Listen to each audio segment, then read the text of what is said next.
is Celeste and HH's wedding. The party's in 3 hours, and I've got to get the Thai Slaw rolls made. So it's time to rock and roll in this hippie kitchen. Bunch of milk, organic milk, of course. Some eggs. I go for about an egg for every cup of milk. So I'll start with a couple of eggs here. The trick on rolled ups is you don't want to get too many eggs per milk, otherwise the batter gets tough. So my granny told me, and my aunt and my mother. A little salt, a little bit of flour. This is whole wheat pastry flour. I never use any white at all like my grandmother and aunt and mom did. No white flour. Not after Laurel's Kitchen. All the women there taught me all about how you can make perfectly lovely things with 100% whole wheat.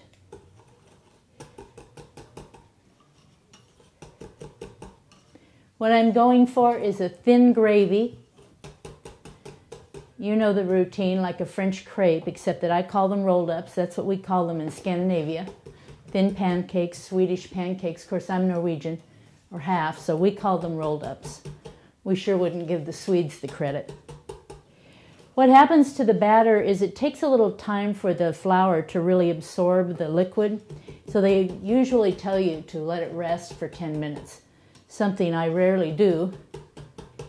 But I do find that once I get started cooking, it often changes its character. So I have to probably add a little more milk once things have thickened up a little bit.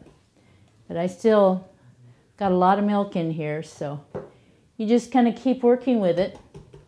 And you know, if you're not sure, you could try a small test on the oven, on the stove, on your griddle, and that'll help it.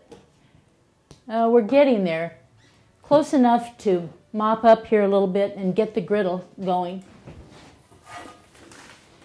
One thing about a kitchen, keep it handy. It's like a man's workshop, you know. Things are within reach. It's just a whole lot easier to come in and do some scratch cooking, some everyday scratch cooking. So I'll get the griddle just medium high or so, get that started. A little butter, some organic butter, very expensive stuff, over $6 a pound at my store. And so, you know, I'm really careful with it. So the griddle's coming up to heat. Let me just give it a little hit of butter. You don't have to have much there.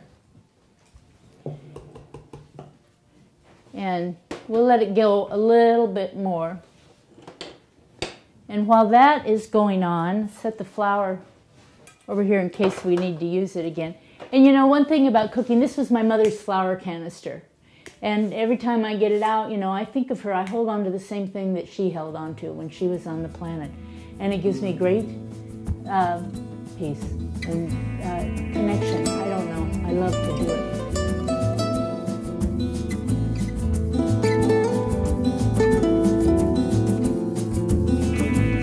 Thai Slaw rolls are so simple.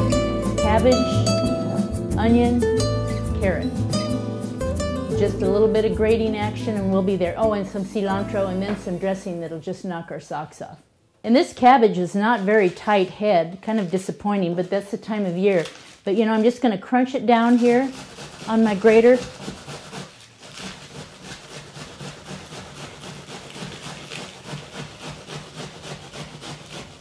And do the best I can. Save the very end for a flash cooked warm salad later on.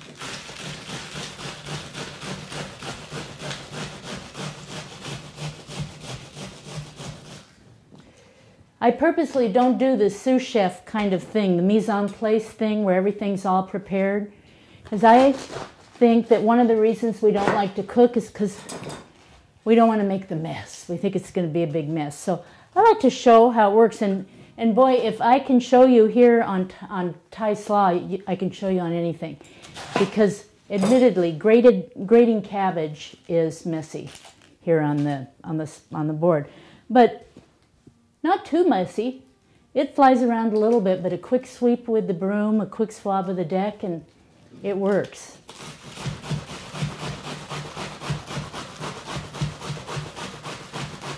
Plus that, just my 2 cents for the box grater. I've had slaws where people use these various machines, food processors and whatnot, and the cabbage is big. The little pieces of it are just, they're coarse.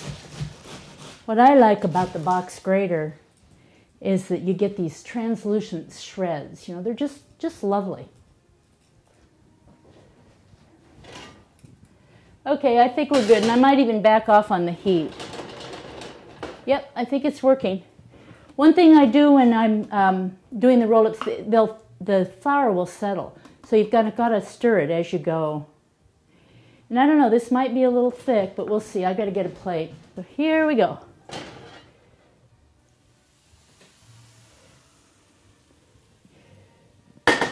You can see it's just on there and then turn. Oh boy, I couldn't have gotten a nicer temp on that griddle. Boy, that's a beauty.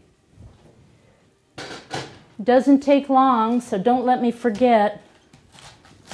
It's not the easiest thing to stand here and talk to you and make a salad and cook roll-ups all at the same time.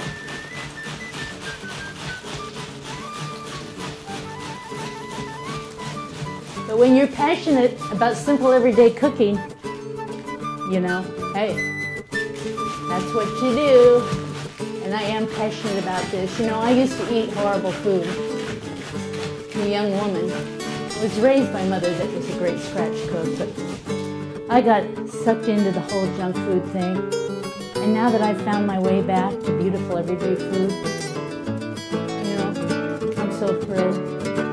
I can tell it's ready for a flip, so you just get your turner. You see, it's very forgiving. I kind of was messy there. Very forgiving.